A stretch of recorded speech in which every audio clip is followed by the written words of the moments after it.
Amén, amados hermanos. Dios les bendiga grande y poderosamente. Estamos nuevamente estudiando la palabra de nuestro Dios, de los reyes de la Biblia, el libro de Primera de Samuel.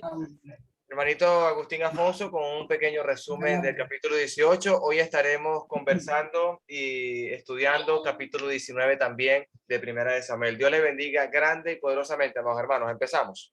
Venga, hermanos. Bueno, estamos estudiando entonces el Reyes de la Biblia. Ya estamos viendo la transición entre Saúl y David.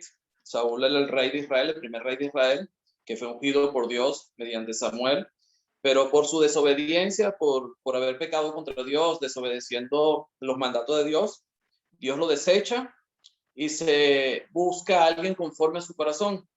Y este hombre que Dios busca conforme a su corazón fue David, que fue ungido por el mismo Samuel. Dios lo envió a la casa de Isaí, ¿verdad? Allá en Belén, para que lo ungiera como el siguiente rey de Israel, o el segundo rey de Israel.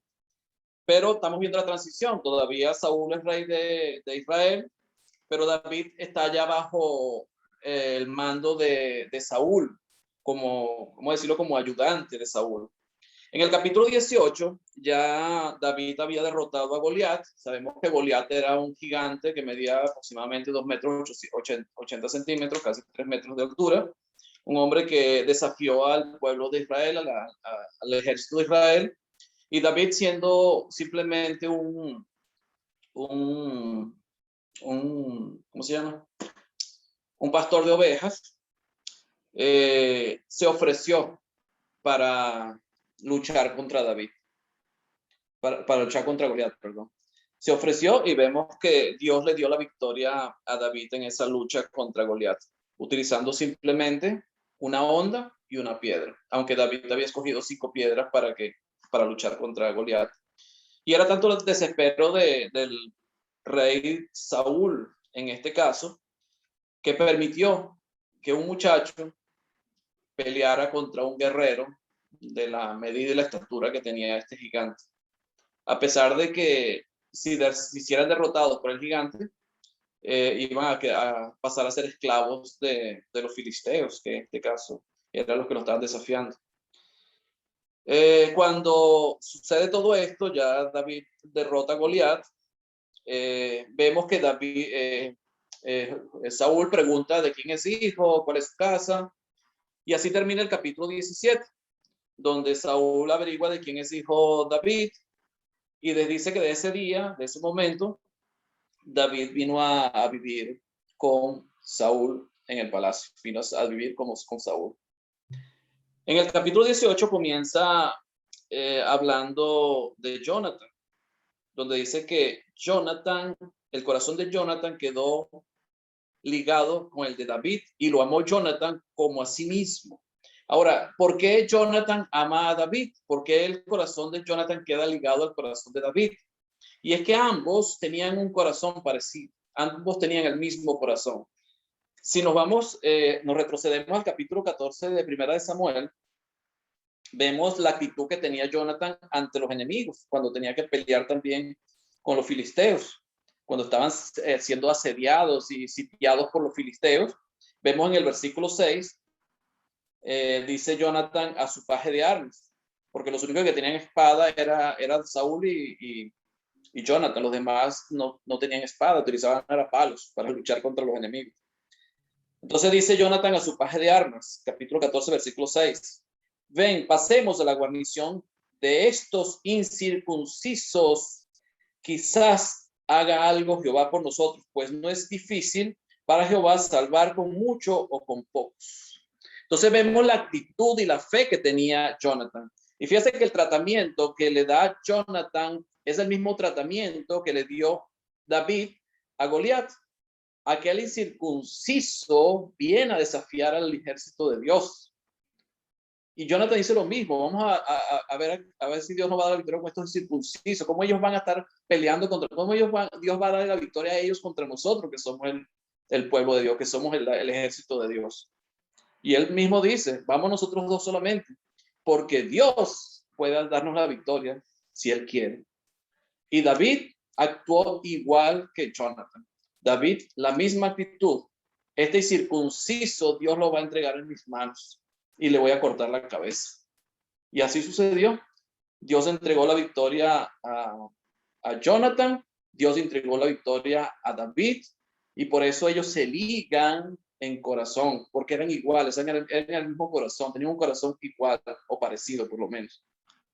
Y dice que Jonathan hizo pacto con David, entregándole algunas prendas que él tenía de él, o sea, de su ropa. Dice que le entregó, según el versículo 4, dice que Jonathan se quitó el manto del capítulo 18. Capítulo 18, versículo 4 dice, y Jonathan se quitó el manto que llevaba y se lo dio a David y otras ropas suyas, hasta su espada, su arco y su talabarte. O sea, le entregó prendas como símbolo del pacto que estaba haciendo con David. Y era un pacto de amistad sincera con David, porque el corazón era igual al de ellos. Cuando David, cuando ellos volvían ya de la victoria con los filisteos, después de matar a Goliat, de que David había matado a Goliat, y ellos después cobraron ánimo, el ejército del rey Saúl cobró ánimo, y fueron y persiguieron a todos los filisteos y terminaron derrotando a los filisteos. Dice que ellos vuelven de la victoria que tuvieron contra los filisteos y salieron las mujeres a cantar una canción. Y la canción que ellos cantaban, según el versículo 7, decía, y cantaban las mujeres y danzaban y decían, Saúl hirió a sus miles y David a sus 10,000. Y se enojó Saúl en gran manera y le desagradó este dicho. Entonces las mujeres empezaron a alabar más a David que a Saúl, a pesar de que Saúl era el rey. David no era nadie, era simplemente alguien que había derrotado al gigante Goliat. Pero lo estaban alabando, lo estaban poniendo por encima del mismo rey Saúl. Y eso le causó celos a Saúl. Y fue tanto los celos que le causó a Saúl, que Saúl trató 2 veces de matar a David ahí mismo. Dice el versículo siguiente. Dice que aconteció, versículo 10, aconteció que al otro día, que un espíritu malo de parte de Dios tomó a Saúl y él desvariaba en medio de la casa. David tocaba con su mano como los otros días y tenía Saúl la lanza en su mano. Saúl la lanza en su mano. Y arrojó Saúl la lanza diciendo, enclavaré a David a la pared. Pero David la evadió 2 veces. O sea que 2 veces Saúl intentó matar a David, pero dice que David la evadió 2 veces. O sea que los celos que tenía Saúl por David lo llevaron a cometer homicidio contra el mismo David después de lo que había hecho David. Después que por medio de David, Dios había dado la victoria al ejército del Dios, ¿verdad? Al ejército de Jehová, al ejército de Israel. Y con todo eso, por los celos que él tenía, trató de matar 2 veces. Más dice el versículo 12, más Saúl estaba temeroso de David. O sea, a pesar de que lo quería matar, él quería salir de David porque sabía que Dios estaba con él. Ya él sospechaba de que él iba saliendo y David venía entrando, ya a formar parte de lo que era el reinado de Israel. Y Saúl estaba temeroso de David por cuanto Jehová estaba con él y se había apartado de Saúl. Entonces Jehová estaba con David y se había apartado de Saúl. Por eso Saúl tenía, a pesar de todo, tenía temor de David. Y la manera de poder evitar que David le quitara su reino, porque ya el pueblo lo estaba alabando, era matándolo. Era la manera más fácil y donde iba a garantizar que podía seguir gobernando más tiempo. Y dice el versículo 14, y David se conducía prudentemente en todos sus asuntos y Jehová estaba con él. ¿Cómo era la conducta de David? A pesar de que David sabía que era el ungido de Dios y que Dios lo estaba ayudando, que Dios es el que le daba las victorias y que Dios estaba con él. Con todo eso, él nunca fue rebelde, él nunca fue una persona de un carácter explosivo, ni trató de rebelarse contra Saúl, sino que él actuaba prudentemente. Él era muy prudente, tenía cuidado de lo que decía, de lo que hacía. Él nunca buscaba ofender al rey. Él nunca buscaba faltarle el respeto al rey. Él siempre hacía lo que el rey le mandaba, a pesar de que él sabía que él era el próximo rey de Israel, que ya Dios lo había ungido a él como rey de Israel.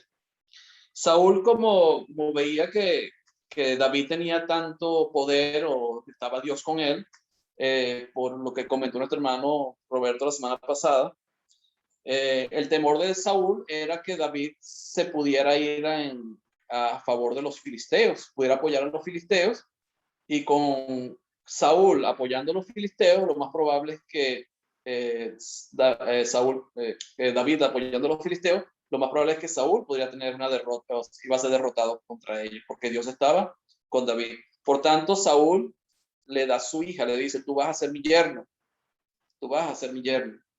Y David dice, yo no puedo ser yerno tuyo, porque una persona humilde como yo, ¿cómo yo voy a ser el yerno del rey? Imagínense cómo trataba David a Saúl, el respeto que tenía por Saúl. Entonces los sirvientes de Saúl le dicen eso a Saúl, que David había comentado eso de que él no podía ser no podía ser yerno del rey porque era un hombre pobre, un hombre humilde, y que no tenía cómo darle una dote por la hija.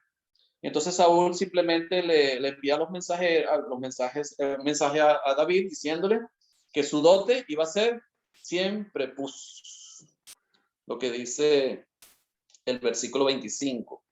Y Saúl dijo, decida así a David, el rey no desea la dote, sino 100 prepucios de filisteos para que sea tomada venganza de los enemigos del rey.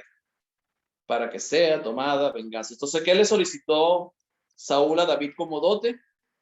100 prepucios de los filisteos. ¿Qué hizo David?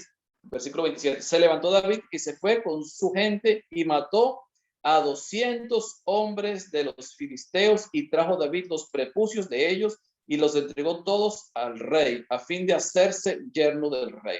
Entonces David no se conformó con matar 100 filisteos para tener 100 prepucios, sino que fue y mató 200 filisteos y no trajo 100 prepucios, porque era lo que le estaba pidiendo el rey, sino que fue mucho más allá de lo que el rey le había pedido y le trajo 200 prepucios. O sea, David fue más allá de lo que le solicitaron, de lo que le pidieron. O sea, David actuaba de una manera correcta, como debe actuar un cristiano hoy en día, como el mismo Jesús nos enseñaba en el Sermón del Monte. Si te piden la capa o se te quitan la capa, dale también la túnica. Si te obligan a llevar carga por una milla, ve con él 2. Si te hieren una mejilla, pon la otra. O sea, actuar diferente, ir más allá de lo que esperan de ti. Hacer las cosas de la manera que los demás ni siquiera esperan. No, o sea, ir más allá de lo que esperan de ti, hacer las cosas más o ir más allá siempre, como hizo David en este caso con los 200 filisteos que mató y llevó los 200 prepucios al rey. Dice el versículo 28, pero Saúl, viendo y considerando que Jehová estaba con David y que su hija Mical lo amaba, tuvo más temor de David.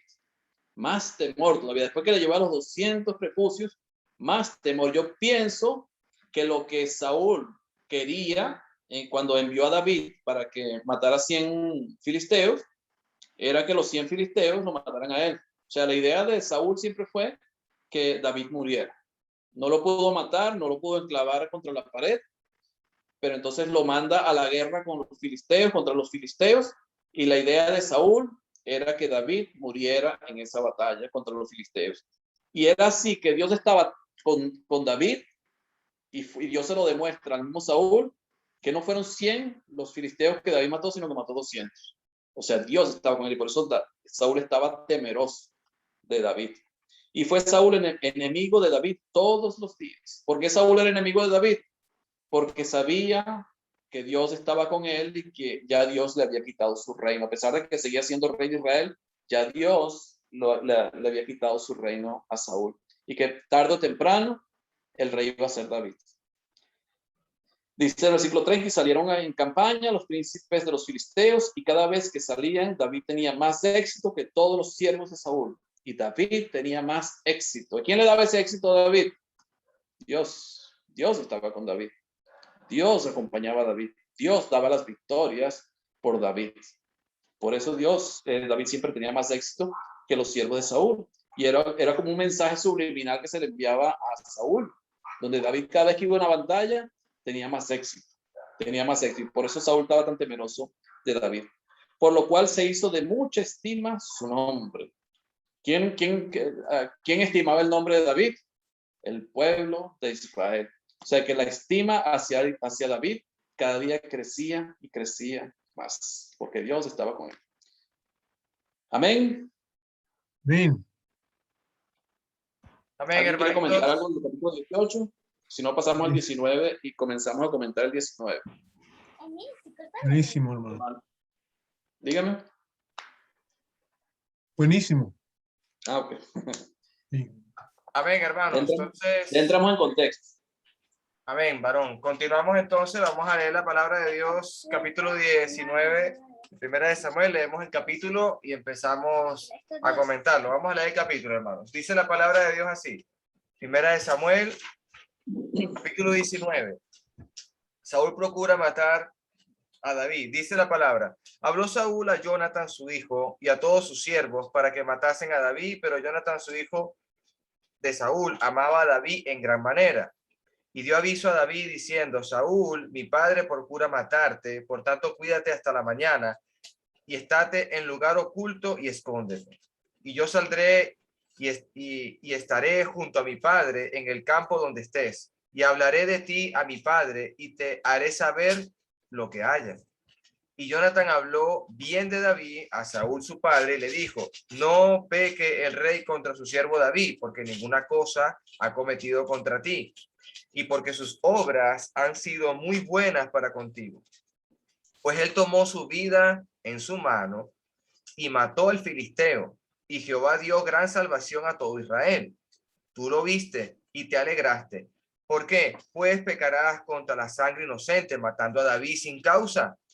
Y escuchó Saúl la voz de Jonathan y juró Saúl: vive Jehová, que no morirá. Y llamó Jonathan a David y le declaró todas estas palabras, y él mismo trajo a David a Saúl y estuvo delante de él como antes. Después hubo de nuevo guerra y salió David y peleó contra los filisteos y le hirió con gran estrago y huyeron delante de él. Y el espíritu malo de parte de Jehová vino sobre Saúl, y estando sentado en la casa tenía una lanza a mano mientras David estaba tocando. Y Saúl procuró enclavar a David contra la lanza a la pared, pero él se apartó delante de Saúl, el cual hirió con la lanza en la pared, y David huyó y escapó aquella noche. Saúl envió luego mensajeros a casa de David para que lo vigilasen y lo matasen en la mañana. Mas Mical, su mujer, avisó a David diciendo: si no salvas tu vida esta noche, mañana serás muerto. Y descolgó Mical a David por una ventana y se fue y huyó y escapó. Tomó luego Mical una estatua y la puso sobre la cama y le acomodó por cabecera una almohada, el pelo de una cabra, y la cubrió con la ropa. Y cuando Saúl envió mensajero para prender a David, ella respondió: está enfermo. Volvió Saúl a enviar mensajero para que viesen a David diciendo: traédmelo en la cama para que lo mate. Y cuando los mensajeros entraron, he aquí la estatua estaba en la cama y una almohada de pelo de cabra en su cabecera. Entonces Saúl dijo a Mical: ¿por qué me has engañado así y me has dejado escapar a mi enemigo? Y Mical respondió a Saúl: porque él me dijo: déjame ir, y si no, yo te mataré.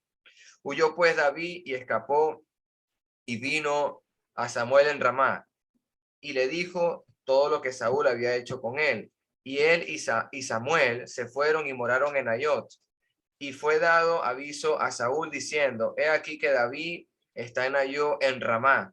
Entonces Saúl envió mensajeros para que trajeran a David, los cuales vinieron una compañía de profetas que profetizaban, y a Samuel que estaba allí, y los precedía. Y vino el Espíritu de Dios sobre los mensajeros de Saúl, y ellos también profetizaron. Cuando lo supo Saúl, envió otros mensajeros, los cuales también profetizaron. Y Saúl volvió a enviar mensajeros por tercera vez, y ellos también profetizaron. Entonces él mismo fue a Ramá, y llegando al gran pozo que estaba en Secu, preguntó diciendo: ¿dónde está Samuel y David? Y uno respondió: he aquí están en Nayot en Ramá. Y fue a Nayot en Ramá, y también vino sobre él el Espíritu de Dios. Y siguió andando y profetizando hasta que llegó a Nayot en Ramá. Y él también se despojó de sus vestidos y profetizó igualmente delante de Samuel y estuvo desnudo todo aquel día y toda aquella noche. De aquí se dijo también Saúl entre los profetas. Palabra de Dios, hermanos. Amén. Sí, bueno, vamos a comenzar haciendo breves comentarios, pero vamos a irnos al primer párrafo, que sería cuál es el momento en que David está escondido. David está realmente atemorizado porque lo persigue el mismísimo rey Saúl. Pero habiendo visto en el capítulo 18 ese pacto que Jonathan hizo con David, este pacto de esa amistad que tienen, que le entrega su armadura, le entrega la espada en demostración de ese pacto. Y ahora vamos a ver el momento en que Jonathan habla de David bien a su padre.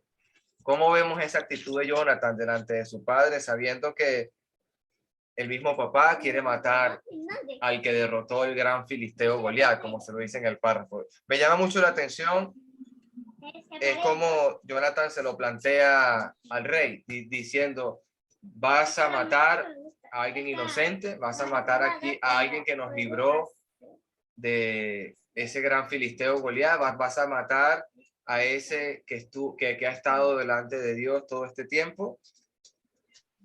Y entonces, bueno, en principio vemos que el rey se jura delante de Dios, jurando en vano, que no iba a matar más a David. Y sabemos que versículos más adelante intenta matarle después de haber ido a la guerra y haber causado estrago a los filisteos. ¿Algún comentario, hermano? Hermano Roberto, hermano Agustinho.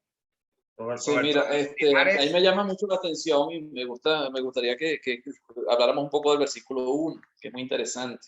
Versículo 1 del capítulo 19. Fíjese que la intención de Saúl era matar a David. O sea, ya lo vemos, ya en el capítulo 18, ya vemos que la intención de Saúl siempre es matar a David. Ahora, ¿a quién busca o a quién recurre Saúl para matar a David? Fíjese el error de Saúl. O sea, Saúl cometiendo errores tras errores. O sea, porque ¿cómo va a buscar a Jonathan, a su propio hijo, a decirle, necesito que maten a David? O sea, el rey tenía un hijo que era Jonathan y no lo conocía. Aparentemente ni siquiera conocía a su propio hijo. No conocía el corazón de Jonathan. No conocía las actitudes de Jonathan, a pesar de que Jonathan también lo ayudaba en la guerra, lo que Jonathan hizo contra los filisteos. Bueno, que el papá hasta estaba dispuesto hasta matar a su propio hijo, cuando vimos los estudios anteriores, hasta matar hasta Jonathan. O sea, el hombre no tenía, no sé, como que no pensaba, no accionaba en su mente para pensar correctamente sobre lo que estaba haciendo. Fíjese, se busca a Jonathan y le dice que maten a David. Yo no sé si Saúl se enteró del pacto que hizo Jonathan con David. A lo mejor no se enteró, a lo mejor no supo nada. Pero el hecho de si él conociera realmente a su hijo, si él conociera el corazón de su hijo realmente, él jamás le iba a pedir eso, porque él tendría que saber que Jonathan jamás iba a hacer eso. No porque fuera David, yo creo que ningún otro. Primero porque David no tenía culpa, como dice el mismo Jonathan, no tenía culpa de nada. Era inocente de cualquier delito. No había hecho nada malo. Al contrario, había hecho muchas cosas buenas por el pueblo de Israel. Fue el que los libró de aquel filisteo, que era hablando de Goliat. Fue el que los ayudó. Fue el que hizo todo por él. O sea, Saúl no sabía eso, no entendía esas cosas. Entonces, ¿qué clase de rey era Saúl? Una persona cuando llega a un cargo como rey o tener un cargo de ese tipo de ese tipo de altura que tenía Saúl, que era llegar a ser rey de una nación, en este caso de Israel, tiene que ser una persona con cordura, tiene que ser una persona que piense, una persona que realmente sepa y entienda qué es lo que está bien y lo que está mal, porque al final es el que gobierna el pueblo, es el que manda. Entonces, ahí vemos a Saúl actuando incorrectamente nuevamente, como siempre tomando malas decisiones. Siempre tomando malas decisiones. Sí, entonces habló Saúl a Jonathan, su hijo, y a todos sus siervos para que matasen a David. Pero Jonathan, hijo de Saúl, amaba a David en gran manera. David él jamás lo iba a hacer. Dime, Alejandro. No, que me estaba recordando que las decisiones de Saúl, eso es correcto, malas decisiones, pero vemos como a un pequeño paralelo con otro rey, que Nabucodonosor también llegó un momento que empezó a tomar malas decisiones por la soberbia que había en su corazón. Entonces, bueno, también vemos, yo veo más hacia la envidia de cómo cantaban, ¿no? Diciendo que David mataba a 10.000 mientras Saúl mataba a 1.000. Entonces ya eso ya era un problema ya de envidia y bueno, que quizás también sentía un poco de miedo que le fueran a quitar el trono. Entonces ya la ambición de poder que también se ve allí. Y efectivamente, Agustín no sabía lo que sentía su propio hijo. Eso está interesante, está muy bien ese enfoque, ya que no aprendo de esa manera que uno siendo padre o trayéndolo a nuestro tiempo, siendo padre, hay que conocer a sus hijos, inclusive eh, con algo tan sencillo como saber el nombre de la que está instruyendo a tu hija o a tu hijo en el colegio, o sus propios amigos, o realmente cosas tan elementales como esa, porque podemos decir que son nuestros hijos, pero no sabemos en qué, dónde están, con quién andan, ni qué están haciendo. Entonces esa es la actitud de Saúl. Sabe que su hijo es Jonathan, pero no sabe qué está haciendo Jonathan, ni cuáles son sus amigos, ni cuáles son sus amistades, porque si hubiera sabido cuáles fueran sus amistades y su mejor amigo, se hubiera enterado que era David. Saúl no conocía el corazón de Jonathan, no conocía a su hijo realmente. Sí. ¿Alguien quiere comentar? No sé, hermano Roberto Miranda, si quiere hacer un comentario. Sí, hermanito. El comentario, hermano, que quiero hacer es ¿por qué principios están aquí que son espirituales, que son tan importantes? Y lo primero, o sea, es la envidia de Saúl hacia David. O sea, la envidia ya vemos que produjo asesinato en Caín y Abel, ¿no? O sea, es uno de los sentimientos más peligrosos que nos está enseñando la palabra para que entendamos. O sea, la envidia es algo que debemos tener cuidado de no tener. Principio que tenemos que aprender del comportamiento de Saúl. Ahora, el comportamiento de Saúl sabemos que es de desobediencia según su corazón, y Saúl puede ser en un momento dado una sombra de Satanás, porque el maligno cuando pierde su posición en el cielo y es echado aquí a la tierra, quiere llevar consigo a los demás a la condenación. ¿Verdad? Eso está en Apocalipsis capítulo 12, del versículo 11 o 12 en adelante. Vemos esa situación específica de esa naturaleza. La otra cosa es al revés, es la situación entre la amistad o la relación entre Jonatán y David, ¿verdad?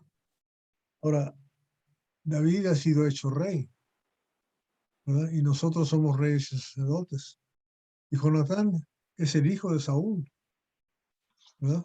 Pero él se hace menos, igual, y le entrega, hace pacto con él. ¿Quién hizo pacto con nosotros? Jesús, ¿verdad? Hace un pacto con nosotros. Y el otro punto que necesito que veamos es la parte de la reconciliación. Y nada más haciendo una lectura, tratando de comprender esos dos principios básicos, ¿verdad? El principio de la envidia que causa el conflicto, que causa el pecado, que causa la perdición, y la reconciliación, la amistad, la entrega total para salvar a otro, para salvar a ellos. Y vamos a ver después en el capítulo 20 que se hace un plan completo de salvación para poder hacer que se salve David, para poder ser rey. Y claro, el paralelo más sencillo está en Efesios capítulo 2, ¿verdad? Versículo 14, donde dice, porque Él es nuestra paz, que de ambos pueblos hizo uno, derribando las paredes intermedia, la pared intermedia de separación, aboliendo en su carne las enemistades, la ley de los mandamientos expresados en ordenanzas para crear en sí mismos de los dos un solo y nuevo hombre haciendo la paz. Y mediante la cruz reconciliar con Dios a ambos en un solo cuerpo, matando en ella las enemistades. O sea, el proceso de Dios siempre es matar enemistades, es quitar conflictos, es provocar el amor, ¿verdad? Al final del capítulo 4, no al final, sino al final del capítulo 4 de la parte del crecimiento espiritual, ¿verdad? Habla en el versículo 15, siguiendo la verdad en amor, crezcamos en todo en aquel que es la cabeza, esto es en Cristo, de quien todo el cuerpo bien concertado y unido entre sí por todas las coyunturas que se ayudan mutuamente, según la actividad propia de cada miembro, recibe su crecimiento para ir edificándose en amor.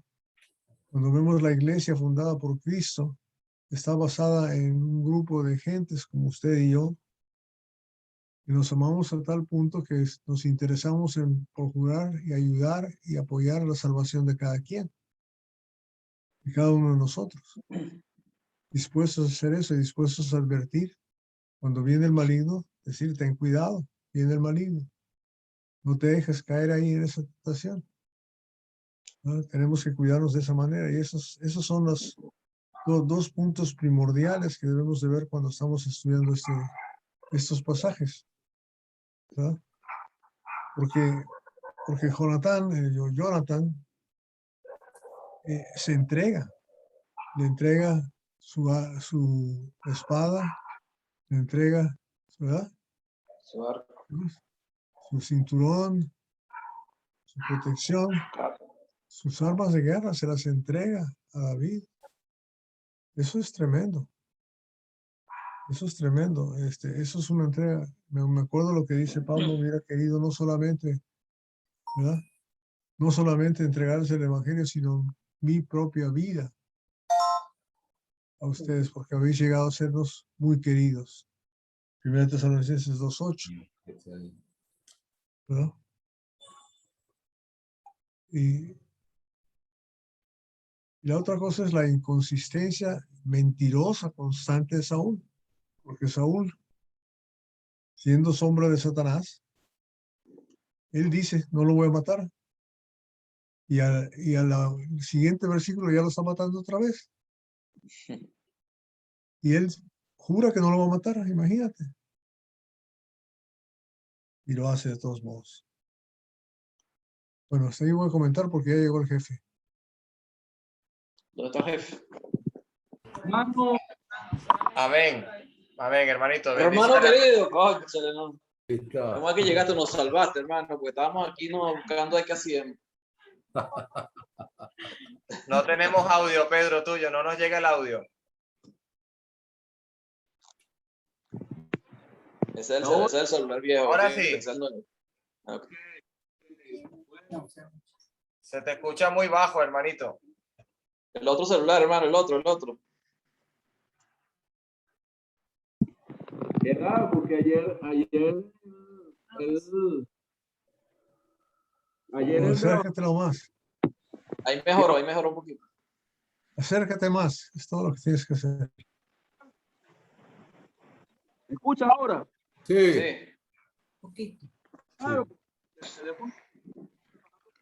No, cuando te alejas no se escucha. Nada, no se escucha nada.